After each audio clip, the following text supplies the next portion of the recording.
Assalomu alaykum qadrli do'stlar, kanalimga xush kelibsizlar. Bugun biz sizlar bilan Rock AI sun'iy intellekti bo'yicha gaplashib o'tamiz. Hop, Rock AI sun'iy intellekti o'zi nima? Sun'iy intellekt tushuntirib o'tadigan bo'lsam, hop, agar siz qandaydir startap egasisiz yo bo'lmasa freelancer yo bo'lmasa grafik dastur bilan ishlashni yaxshi ko'radigan yo o'zingizni kelajagida yaratmoqchi bo'lgan dasturingizni hozirdan sun'iy intellekt bilan ishlatib ko'rishni xohlaysiz. O'shaning uchun ham sizga bu Rock AI mana shunaqa imkoniyatni beradi, ya'ni bemalol, misol uchun kelajakda yasamoqchi bo'lgan app'ingizda bemalol dastlabki holatlarni ishlatib ko'rishingiz mumkin. Hop, buni qanday qilib ro'yxatdan o'tamiz deydiganlar uchun, hop, birinchi navbatda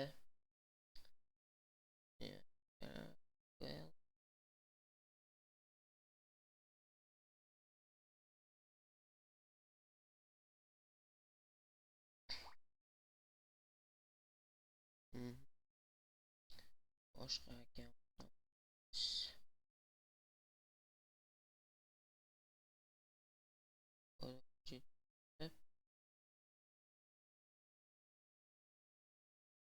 Bu yerda endi tanlab olamiz.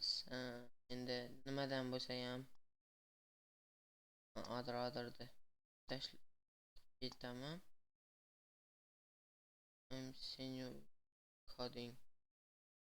I never coded before deb yozib qo'ysiz, submitda bo'lsa zo'r bo'ladi. Agar siz oldin qilib ko'rmagan bo'lsangiz. Hop, keyinchalik bizaga Rock AIdan keyin ChatGPT o'zimizni ilovamizni yaratish uchun kerak bo'ladi. Hop, bunga endi promptimizda yoza olamiz. Hop, salom. Men shunchaki kichkina bir tik-tak to'y o'yinini yasab ko'rsataman. Bu sun'iy intellekt orqali. Hop, salom ChatGPT. Menga sen tik-tak to'y o'yinini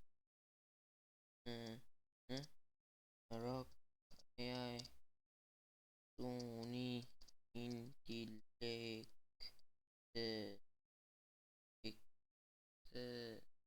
yasash uchun ingliz tilida prompt ber.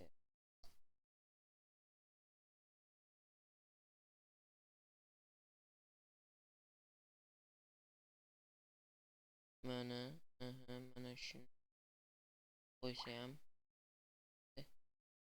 hop, buni kopировать qilib Rock AI sun'iy intellektga kirgizamiz. Hop, endi hozir uni kutamiz.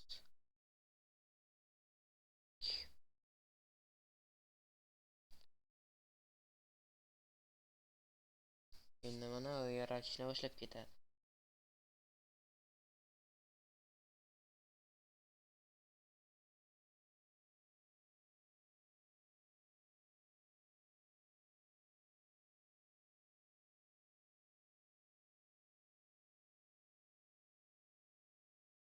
Bu yerda tik-tak to'y o'yinimizni mana asta-sekin iOS versiya uchun chiqarib olyapti. iOS versiya uchun hozircha chiqardi va hozir biz iOS versiyada ishlatib ko'rishimiz mumkin bemalol. Keyinchalik buni endi bu hozirchalik o'zingizda kelajakda kerak bo'ladigan ilovangizni yaratishingiz uchun kerak bo'ladigan bo'lsa, buni albatta pul to'lab GitHubga kopировка qilsangiz bo'ladi, ya'ni kodlarni. Keyin o'zingiz uchun ham bemalol ishlatishingiz mumkin.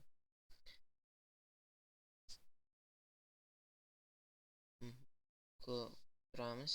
Albatta bu narsa hech qanaqa bir juda ham mukammal qo'riqlangan xavfsizlik olmaymiz. Bu faqatgina grafik ishlar uchun, o'sha kelajakda o'zingizga kerak bo'ladigan ishlarni ya'ni ilovalarni bitkazishingiz uchun juda kerak bo'ladi, men o'ylayman. Tayyor bo'lyapti.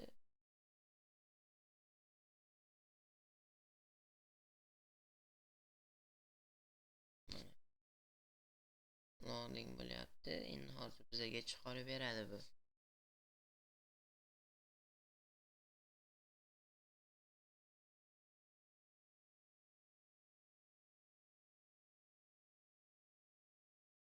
Mana bemalol player X bu va player O, ya'ni o'sha X bilan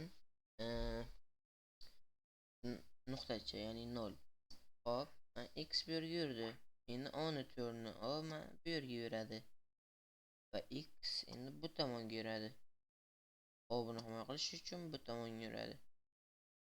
X ishda shuni aytadi, bu yoqqa yurib, O bu yoqqa yursa X g'olib bo'ladi.